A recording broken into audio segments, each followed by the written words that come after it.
Terus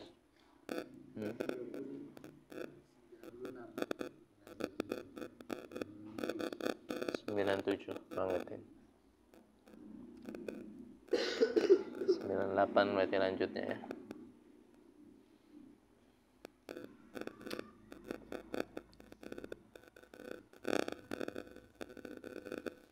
Ahmaduhu wa nusalli wa nusallim ala rasulihil karim, amma ba'd.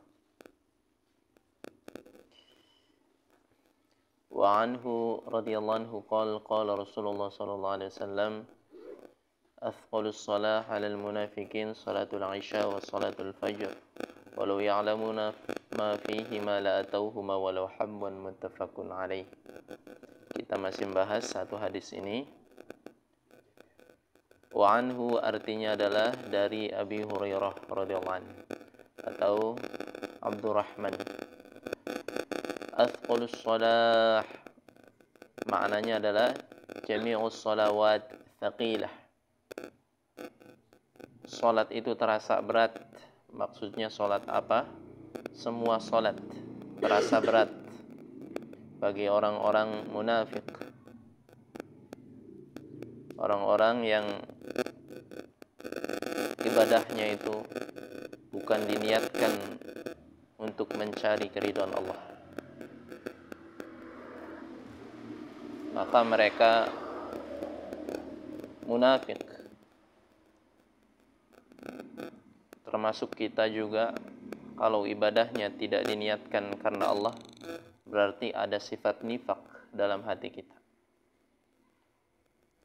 Ada sifat munafik.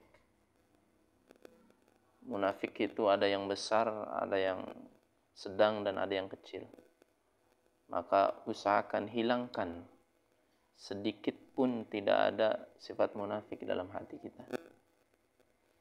Maka kalau ibadah bukan untuk selain Allah, itu artinya ada bintik-bintik nifak. Ya, hati-hati. Maka otomatis kalau ibadahnya itu bukan untuk Allah, maka ada rasa tsaqil, ada rasa berat.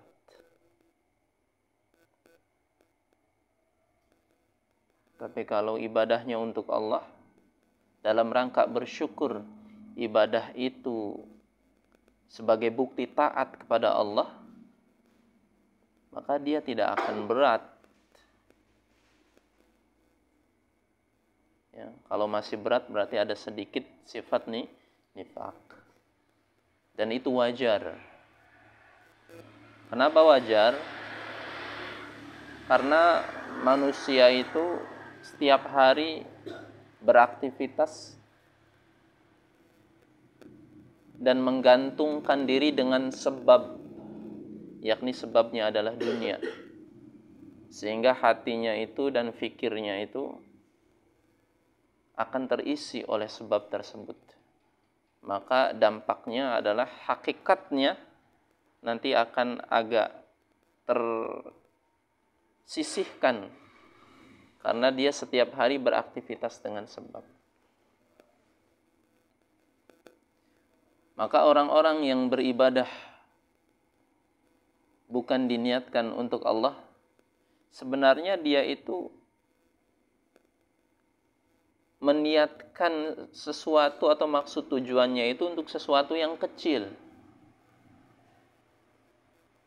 Dia niat ibadahnya supaya dagangannya laris. Dagangan itu sesuatu yang kecil.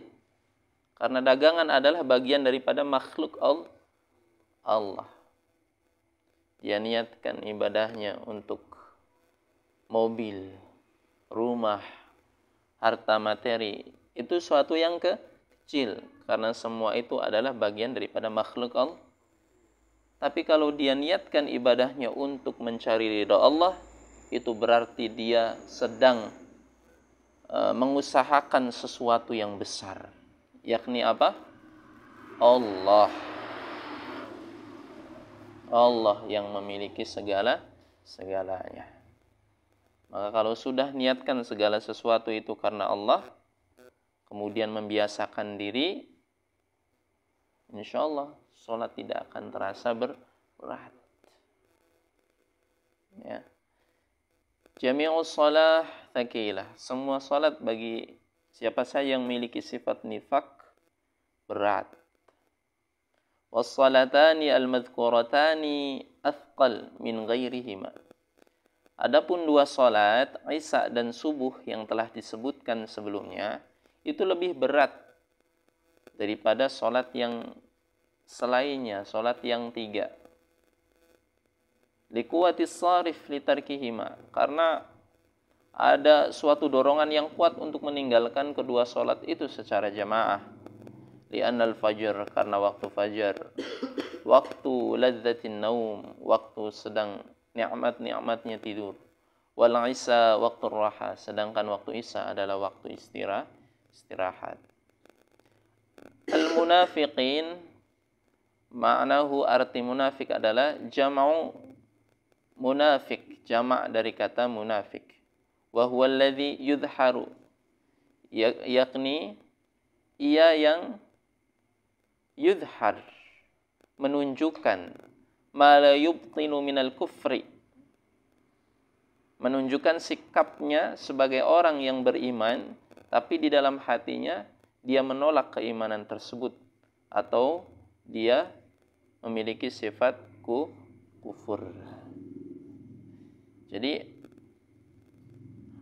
amaliyah syariat kita itu untuk menghidupkan keimanan dalam hati kita. Itu maksud tujuan amaliyah syariah. Ya. Salat kita itu supaya memberikan kesan ke dalam hati kita, menyadarkan diri kita bahwasanya kita itu beriman, bukan sebaliknya. Ya. Bukan salat kita itu hanya sekedar mengerjakan, dianggap orang beriman, tapi hatinya menolak. Maka hati-hati. Itu ada sifat nifak. Jadi, kenapa kita diperintahkan oleh Allah itu untuk mengerjakan syariah? Perintah-perintah Allah yang Allah syariatkan dalam Al-Quran melalui lisan Rasulullah, supaya hal tersebut menjadi wasilah, perantara untuk menghidupkan keimanan dalam hati kita. Maka mustahil iman yang benar itu tidak diiringi dengan amal ibadah. Ya. Jadi iman yang benar itu dihidupkan dengan amal ibadah. Dan amal ibadah itu mustahil pula menjadi benar kalau tidak diiringi dengan awal kesadaran iman yang benar. Ya. Jadi keduanya itu saling berkaitan, ya, untuk saling menguatkan dan menghidupkan. Jadi jangan sampai mengatakan saya beriman, iman pada Allah, iman pada Rasulullah, tapi dia tidak mau mengerjakan perintah Allah dan perintah Rasulullah. Maka ada yang salah dengan imannya. Iman itu bukan hanya sekedar percaya dalam hati, meyakini Allah itu Rabb kita, meyakini Rasulullah itu utusan kita, bukan. Tapi juga bagaimana mengusahakan supaya gerak-gerik kita sesuai dalam rangka ketaatan pada Allah. Kalian sholat tujuannya buat apa? Angrudi sholat nggak apa?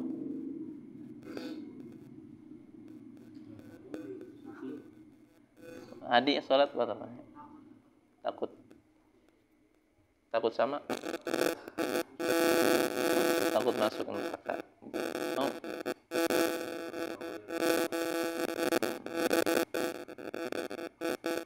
Ridan sholat nggak apa?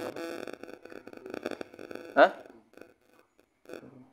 Ada yang takut dengan api neraka, ya? Kamu Ridan sholat kenapa? Untuk memenuhi perintah Allah. Kamu tetap sholat, mengerjakan sholat setiap hari, tapi kata Allah kamu masuk neraka, gimana?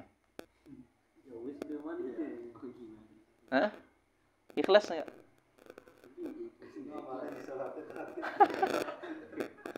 Hah? Ikhlas nggak? Kamu sudah sholat, ya, 5 waktu setiap hari. Tapi Allah berkehendak kamu itu masuk. Gimana dong? Kamu ikhlas nggak?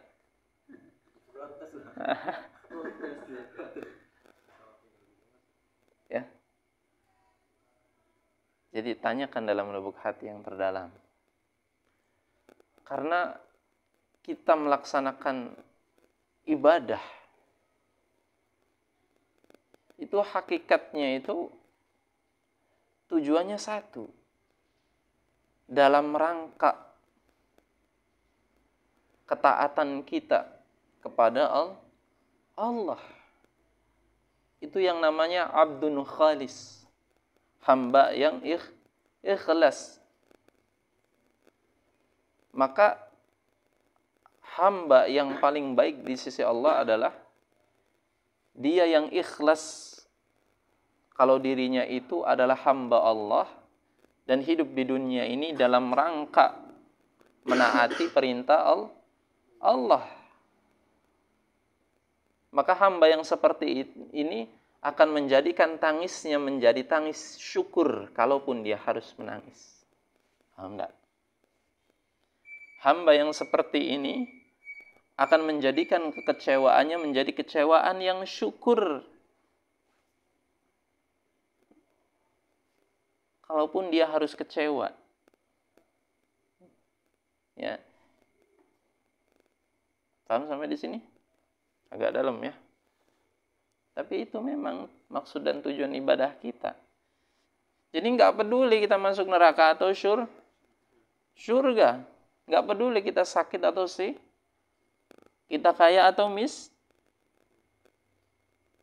karena hakikatnya semuanya datang dari Allah. Kewajiban seorang abdun adalah seorang hamba hidup di dunia ini dalam rangka ibadah, menaati segala perintah Allah.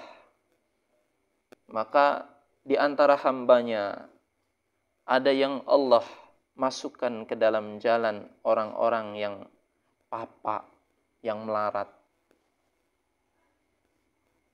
Tapi kalau dia sadar diri sebagai hamba Allah, melaratnya itu bukan sebagai musibah bagi dirinya. Tapi jadikan melarat itu sebagai bentuk syukur kepada Allah. Dan di antara hambanya ada yang Allah jadikan sakit. Di antara hambanya ada yang jadikan Allah kaya. Di antara hambanya ada yang jadikan Allah jelek, cantik, cacat, dan lain sebagainya. Maka kalau sudah hamba tersebut sadar diri sebagai hamba dalam bentuk yang Allah telah berikan, yang Allah tempatkan pada jalannya, maka semuanya akan bahagia. Semuanya akan bersyukur. Semuanya akan tersenyum. Meskipun secara zahir dia menangis, karena fitrahnya manusia menangis diberikan mata dan diberikan air cuma bagi hamba yang bersyukur dan sadar diri sebagai hamba, menangisnya itu jatuh air matanya bukan menangis kekecewaan, tapi menangis dalam tanda bersyukur. Ya, itu jadi maksud dan tujuan ibadah kita. Maka ibadah kita ini hati-hati, jangan dibarengi dengan sifat nifaq. Sudah saja kita nggak ada urusan mau dapat apa dari Allah, nggak ada urusan. Itu urusan Allah, Allah yang punya segalanya toh. Maka ibadah dengan ikhlas, dengan senang, ya. Nikmati ibadah itu karena sedang menjalankan perintah Allah. Jangan sampai kalian datang ke sini maksud dan tujuannya lain, ya, dalam rangka menjalankan perintah Allah supaya Allah itu mahabbah kepada kita, cinta kepada kita. Abu Bakar As-Siddiq radhiyallahu anhu, ya. Beberapa kali Umar sering bilang, saya itu tidak dapat melampaui imannya Abu Bakar As-Siddiq radhiyallahu anhu. Ya. Karena Abu Bakar As-Siddiq mengimani Rasulullah itu dengan iman yang bisa kita katakan tidak ada kalkulasinya kalau di matematik.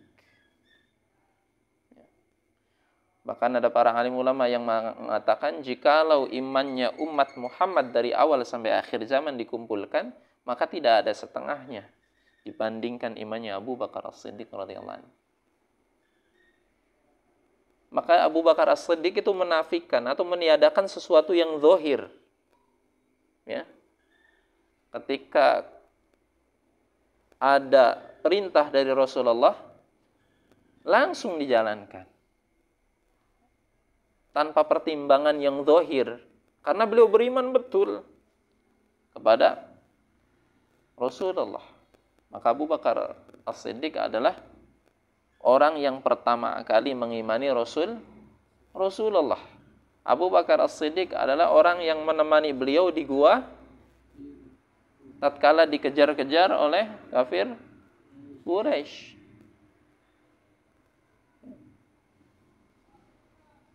Ya, jadi minimal kita itu saja dulu. Ya, nilai ibadah kita ini jangan sampai ada sifat nifak.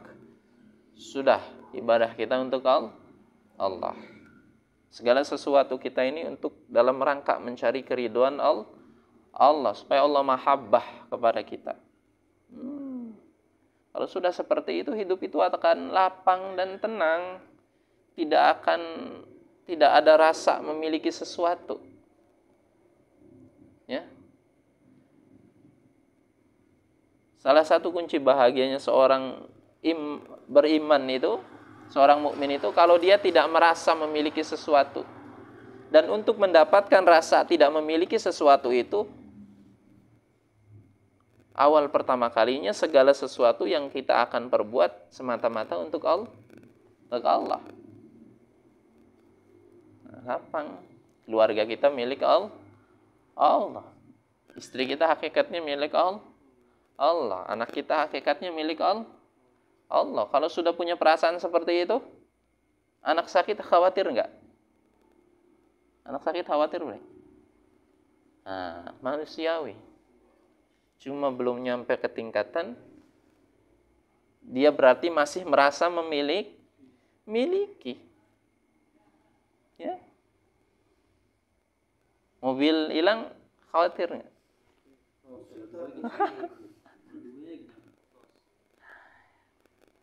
Ya. Maka yang namanya perasaan nggak bisa dibohongi, mesti dilatih. Dilatihnya dengan cara tadi, awal pertama kali niatkan segala sesuatu itu untuk Allah. Maka kalau sudah meniatkan segala sesuatu untuk Allah, nanti akan timbul dalam hati ikhlas. Apapun hasilnya berarti kehendak Allah. Tugas kita hanya berusaha. Kenapa mesti berusaha? Karena berusaha adalah dalam rangka menaati perintah Allah. Lagi nggak punya duit, jalani, syukuri, nikmati. Padahal sudah berusaha, sudah ikhtiar, angger nggak punya duit, senyum.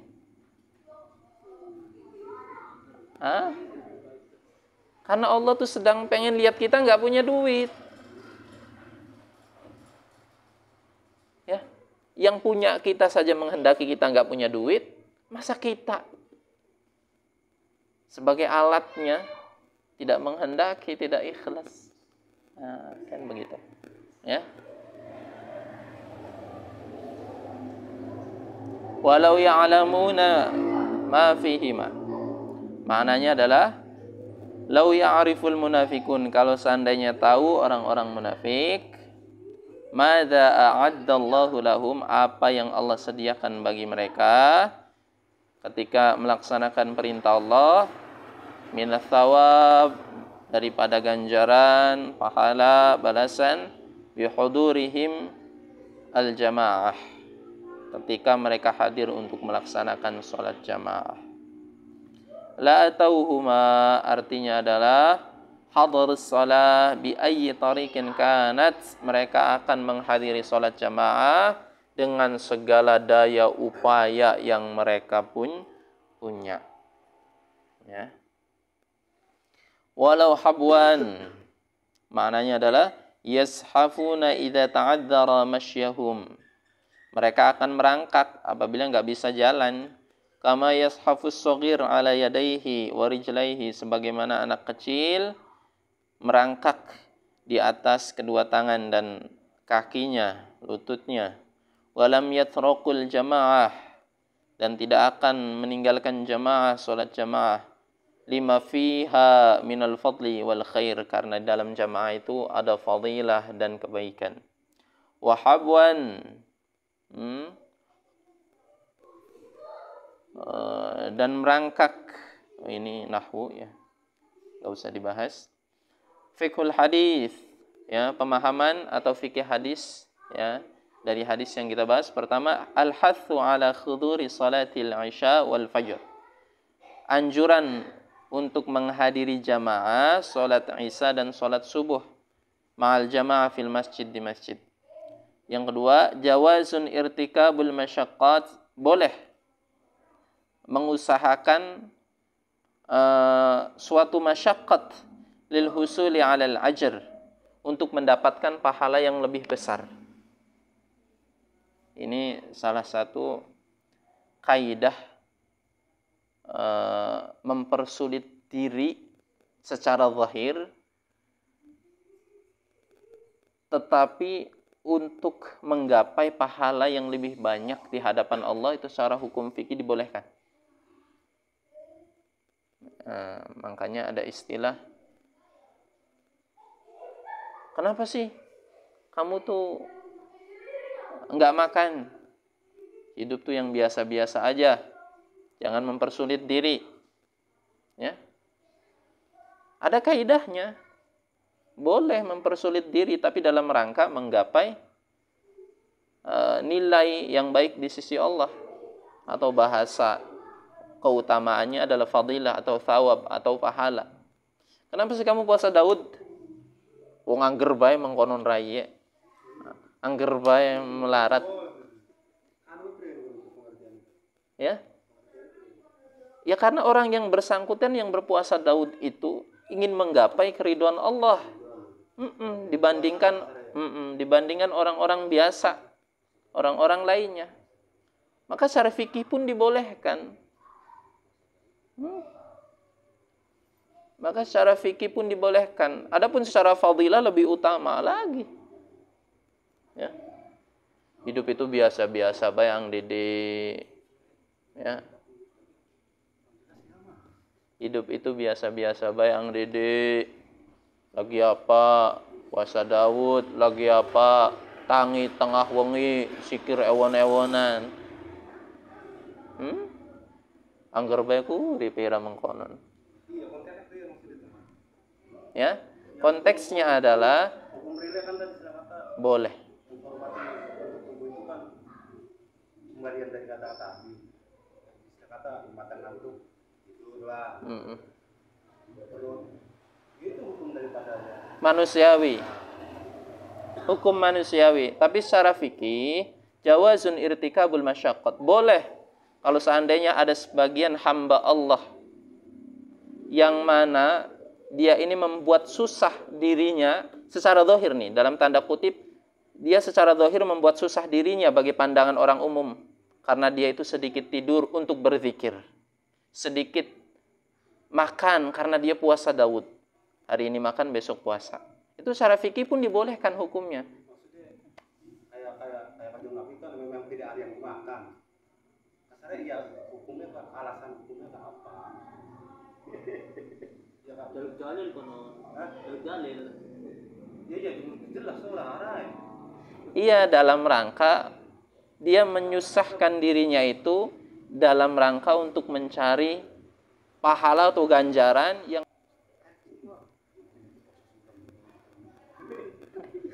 sudah jelas ya.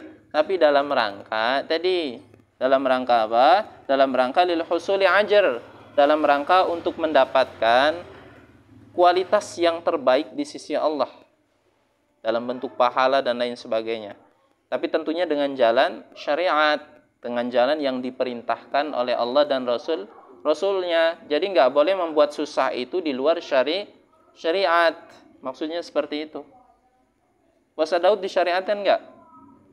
Syariatkan.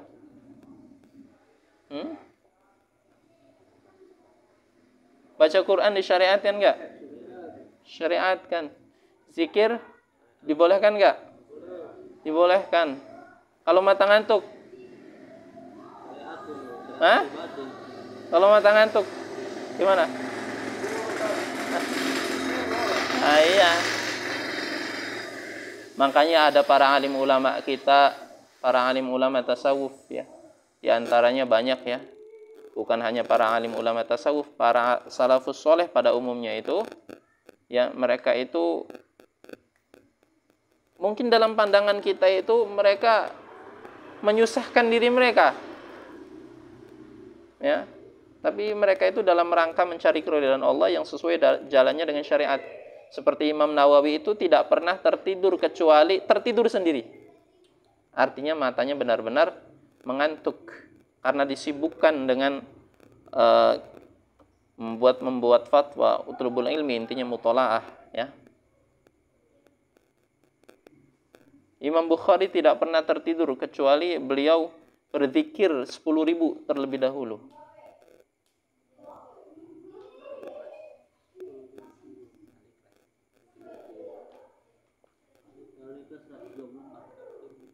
Ya. Jadi masyaqqat di sini maksudnya adalah yang syariatkan. Ya. Jangan sampai masyaqqat atau kesusahannya itu yang tidak disyariatkan. Ya. Gimana yang tidak disyariatkan? Ya. Harus kembang sih kan puasa dawagan. Ilmu Kak. Iya. Ya. Di luar konteks Islam. Karena hakikatnya kita ini menjalankan kesusahan, itu menjalankan ketaatan pada Allah. Jadi artinya kesusahan atau mujahadah yang tentunya diperintahkan oleh Allah dan Rasulnya. Ya, maksudnya masyaqqat atau kesusahan seperti itu. Ya. Karena kalau kita terbiasa menjalankan hal tersebut, maka nanti akan mendapatkan kejernihan hati. Ya. Sehingga kita dengan Allah itu radhiyallahu anhu wa radu'an. Ya, Allah akan ridho pada kita dan kita pun ridho dengan kehendak Allah. Ya. Nomor 3, fikih dari hadis yang selanjutnya, at-tahdzir minat tasyabbuh bil munafik. Ancaman bagi siapa saja yang tasyabbuh, yang menyerupai orang-orang Jadi munafiknya, bukan munafiknya aja yang nggak boleh, tapi menyerupai orang munafik juga dilarang. Karena nanti awalnya itu menyerupai, akhirnya menjadi. Makanya ada hadis mengatakan, man tasyabbaha biqaumin fahuwa min. Barang siapa yang menyerupai suatu kaum, maka dia akan termasuk golongan kaum tersebut. Maka penting yang namanya ciri khas, identik itu sebenarnya penting. Selama ini ini yang disepelekan oleh umat muslim. Ya. Ya, ciri khas identik itu di luar daripada hukumnya itu boleh, tapi itu penting. Bagaimana cara kalian makan, bagaimana cara kalian berpakaian. Ya, dalam ilmu fikih yang penting menutup aurat. Ya. Tapi kepentingan untuk menghidupkan sunnah Rasulullah, yakni identitas kita, itu penting. Karena nanti akan mencirikan secara zahir kita ini akan tergambar menyerupai siapa. Ya.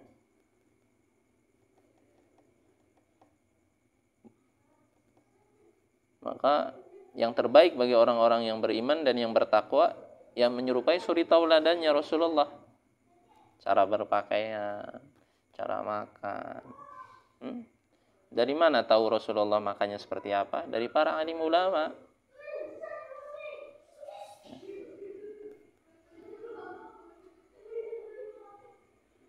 Ya. Cara macam-macam. silakan. Itu makom yang kita harapkan dalam berfashion atau dalam berpakaian, bergaul. Boleh saja kalian pakai bawahannya doang, karena menurut mazhab Imam Syafi'i atasnya kukusan, ya kan? Sah-sah saja dan boleh, nggak berdosa, ya. Cuma ciri khas penting nggak? Penting, akan menandakan dia itu punya karakter seperti apa, ya. Dan yang namanya hati nurani yang baik itu tidak akan menolak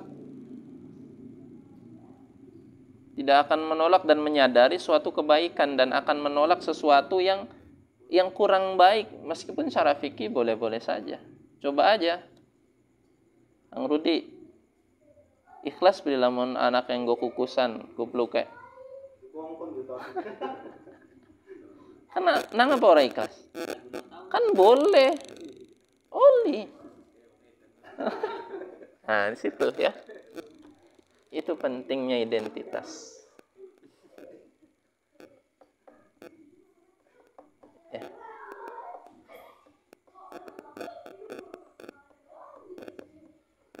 Ang Rudi, oli beli anak yang ngudut. Hah?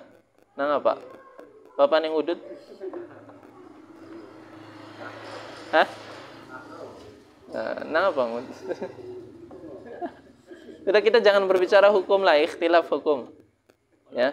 Sudah, kita ini hanya mengetahui udud ditarik, diempos. Itulah pentingnya. Ya. Apa lagi?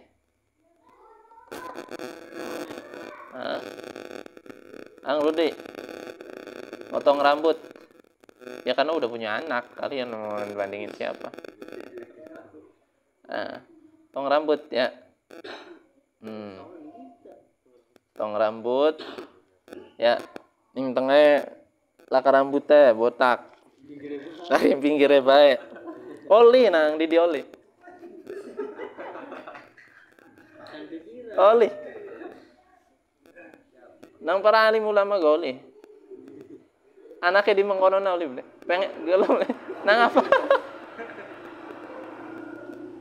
Pentingnya. Ini yang namanya penting. Tasyabuh, hati-hati. Maka sebenarnya tasyabuh itu bukan sesuatu yang sepele. Atau menyerupai itu. Karena buktinya kalau hal tersebut dikenakan kepada orang yang kita sayangin, gak rela kan? Padahal secara hukum boleh-boleh saja. Ya. Jadi termasuk tasyabuh kepada orang-orang munafik adalah dilarang. Ya, di luar daripada nanti ikhtilaf para alim ulama itu mengatakan boleh ataupun makruh ataupun haram, tapi kita di luar konteks hukum dulu aja dulu, kepantasan aja dulu. Karena hati yang bersih, hati yang jernih itu pasti akan menolak sesuatu yang buruk di luar daripada hukumnya itu, boleh atau tidak. Kecuali memang hatinya sudah kotor. Ya.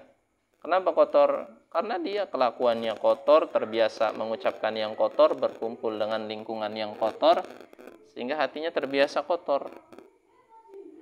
Tapi yang diyakin, sekotor-kotornya hati itu ada bintik hidayah.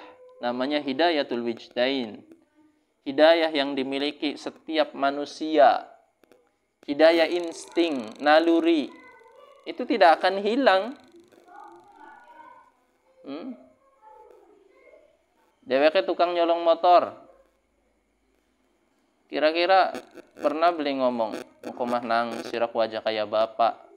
Bapak mah nyolong motor kuning suka selamat bae. Wis, ira mah kokon kira-kira se-Indonesia." Kira-kira mengkonon beli. Hatinya apa? Ada hidayah.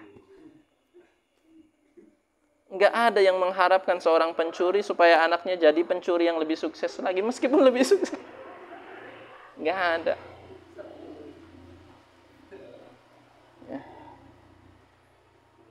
Ya, jadi hati-hati dengan tasyabuh. nanti tasyabuh tersebut atau menyerupai itu akan mempengaruhi hati kita. Tasyabuh menyerupai dengan orang-orang yang baik, dengan orang-orang yang soleh. Itu bagaimana orang soleh cara berpakaian, bagaimana orang soleh cara sholatnya. Ya udah tiru-tiru baik. Dekati para alim ulama. Ketika mendekati alim ulama, oh cara makannya begini, tasyabuh ikutin. Jangan tasyabuh dengan orang-orang yang nggak tahu dengan keimanan, dengan Islam. Kalian tasyabuh dengan orang-orang kafir misalnya. Lionel Messi misalnya. Oh, Lionel Messi nggak tato, iya tangannya ditato.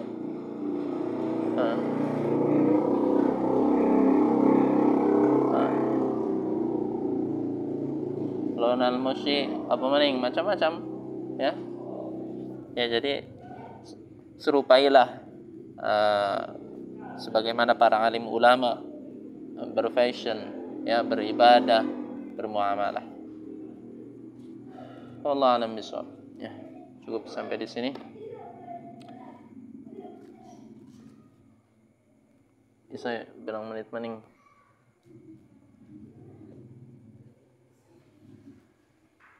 Subhanallah bihamdihi, subhanallah bihamdika, asyhadu an la ilaha illa anta, astaghfiruka wa atubu ilaik.